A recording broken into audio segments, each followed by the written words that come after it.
In today's drive-by from Condo Sidekick, we're going to take a look at the progress being made at 232 Old Colony Ave in South Boston.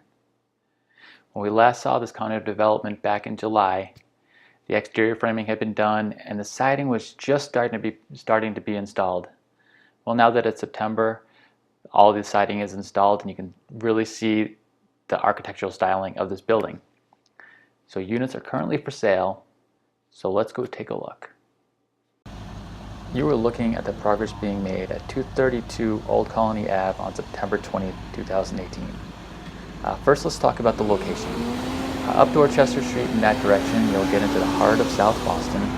You'll also, in that direction is also Telegraph Hill, which has a park on top, so you'll have great views of Boston. In this direction, on Old Colony, you can see the skyline of Boston. So your new home will have great views of the Boston skyline.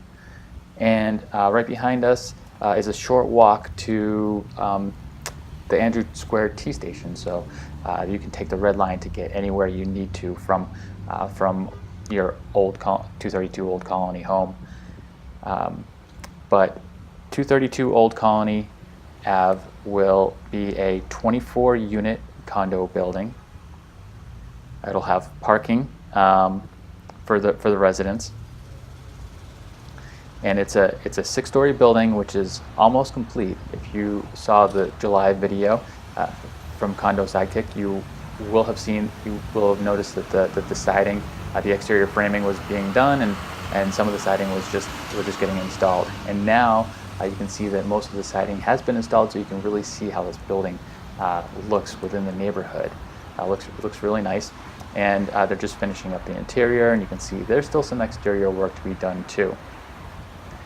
So this building is almost complete, and the units are currently for sale. And also a little bit about the location is just to our right is the new Washington Village, which is just starting development, or will be starting development soon, and that's going to be a massive live workspace with lots of retail and dining and other options like that. But this is 232 Old Colony Avenue in South Boston in September 2018.